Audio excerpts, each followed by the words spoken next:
ನಮಸ್ಕಾರ ಕರ್ನಾಟಕ. ಈ ಧರ್ಮಸ್ಥಳ ಹತ್ಯಾಕಾಂಡವಂತೂ ಒಂದಂತೂ ನಿಜ. ಇದೊಂದು ತಾರ್ಕಿಕ ಹಂತಕ್ಕೆ ಹೋಗಲೇಬೇಕು, ಹೋಗೇ ಹೋಗುತ್ತೆ. ಏನೇ ನೆಗೆಟಿವ್ ಪ್ರೊಪಗಂಡ ಮಾಡಿದ್ರು, ಏನೇ ಇನ್ಫ್ಲೂಯೆನ್ಸ್ ಮಾಡಿದ್ರು SIT ಮೇಲೆ, ಏನೇ ಮಾಡಿದ್ರು we know this will go to logical conclusion. ಈ ಸರ್ಕಾರ SIT ಅಂತ ಅಂದಿದ ತಕ್ಷಣ ಒಂದಷ್ಟು SIT ರಚನೆಯಲ್ಲೇ ಒಂದಷ್ಟು ತಪ್ಪುಗಳಾಗಿದೆ.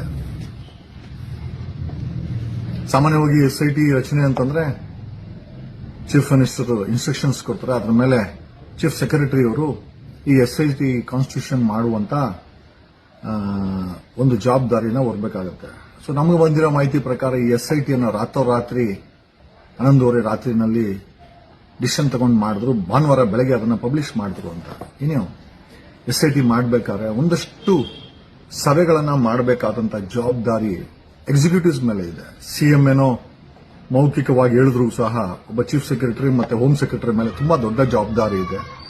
DGP ಜೊತೆ ಕೂತ್ಕೊಂಡು ಯಾಕೆ ಈ ಒಂದು ಧರ್ಮಸ್ಥಳ ಹತ್ಯಾಕಾಂಡದ SIT ರಚನೆಯಲ್ಲಿ ತುಂಬಾ ದೊಡ್ಡ ಲೋಪದೋಷಗಳು ಆಗಿದೆ, ಅದೇ ಇವತ್ತಿನ ಇನ್ವೆಸ್ಟಿಗೇಷನ್ಗೆ ತಡೆಯೊಡ್ಡಿರೋದು. ಒಂದು, SIT ಕಾನ್ಸ್ಟಿಟ್ಯೂಷನ್ ಮಾಡಬೇಕಾದ್ರೆ ಬರೀ IPS ಆಫೀಸ್ಗಳಲ್ಲ, ಎಕ್ಸ್ಪರ್ಟೈಸ್ ಇರಬೇಕಾಗಿತ್ತು.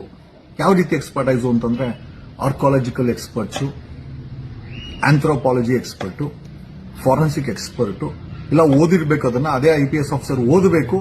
ಇಲ್ಲ ಆ SIT ತಂಡದಲ್ಲಿ ಈ ಸರ್ಕಾರ ರಚಿಸಬೇಕಾದಾಗ ಚೀಫ್ ಸೆಕ್ರೆಟರಿ ಅಥವಾ ಹೋಮ್ ಸೆಕ್ರೆಟರಿ ಅವರು DGP ಜೊತೆ ಮಾತಾಡಿಕೊಂಡು ಎಕ್ಸ್ಪರ್ಟೈಸ್ ಗಳನ್ನ ಈ ಒಂದು ಕಮಿಟಿನಲ್ಲಿ ಆಡ್ ಮಾಡಬೇಕಾಯ್ತು. ಅವರ ರೋಲ್ಸ್ ಅಂಡ್ ರೆಸ್ಪಾನ್ಸಿಬಿಲಿಟೀಸ್ ಕೂಡ ಅಲ್ಲಿ ಆ ಮೀಟಿಂಗ್ಗಳಲ್ಲಿ ಜವಾಬ್ದಾರಿಯುತವಾಗಿ ಈ IPS ಆಫೀಸರ್ಗಳದ್ದು ಇಷ್ಟು ಕೆಲಸ, ಇಷ್ಟು ಪೊಲೀಸರು ಇರ್ತಾರೆ, ಇಷ್ಟು ಪೊಲೀಸ್ ಅಫಿಷಿಯಲ್ಸ್ ಇರ್ತಾರೆ, ಇದು ಇನ್ವೆಸ್ಟಿಗೇಷನ್ ಟೀಮು.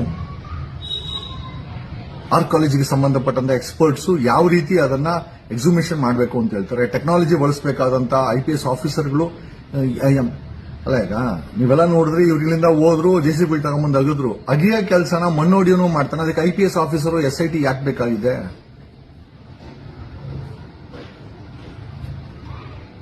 ದಿಕ್ಕು ತಪ್ಪಿಸಕ್ಕೆ SITನೂ ಬೇಕಾಗಿಲ್ಲ, IPS ಆಫೀಸರ್ಗಳು ಬೇಕಾಗಿಲ್ಲ, ಅಲ್ಲಿ ಎಕ್ಸ್ಪರ್ಟ್ಸ್ ಬೇಕಾಗಿಲ್ಲ. ಯಾರಾದ್ರೂ ಫ್ರಾಡ್ಗಳನ್ನ ಇಟ್ಟರೆ SIT ನಲ್ಲಿ ಆರಾಮಾಗಿ ಅವ್ರು ದಿಕ್ಕು ತಪ್ಪಿಸ್ತಾರೆ. ಈಗ ಅದನ್ನೇ SIT ನಲ್ಲಿ ಅದನ್ನೇ ಮಾಡ್ತಾ ಇರೋದು, ದಿಕ್ಕು ತಪ್ಪಿಸುವಂತ ಕೆಲಸಗಳನ್ನ, ಅಪರಾಧಿಗಳನ್ನ ರಕ್ಷಿಸುವಂತ ಕೆಲಸ.